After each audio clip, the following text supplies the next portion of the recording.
I heard that image generation models have a variable or a parameter called like temperature, which varies how creative the generation turns out. Is that why images are so hard to get consistent, like when you have repeat trials, or is it because of that diffusion technique? I'm trying to think across different models. I think there are different kind of randomness parameters. It's maybe not temperature exactly, but there is definitely variability that we get from image models for sure. So you definitely get lack of control.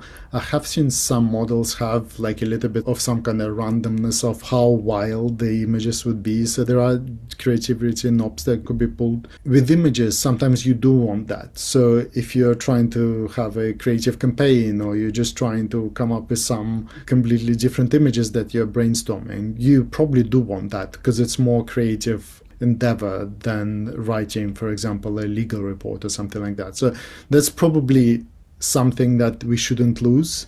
And something that I actually have seen as a side effect of, for example, us losing a bit of creativity is that in the latest image models, which are really good, so Nano Banana models, the OpenAI models, they are very good at writing text. But quite often the way the text comes across is that it's kind of looks like it's been printed. So it's very precise. It's all in a straight line. It's all kind of nice font, very legible and very clear.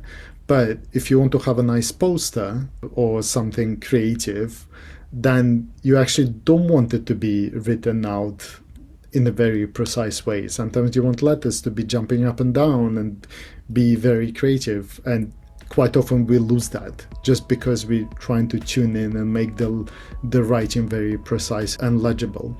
And it's probably a lot easier to train for writing being legible rather than writing being very creative and letters being different shapes, sizes and colors.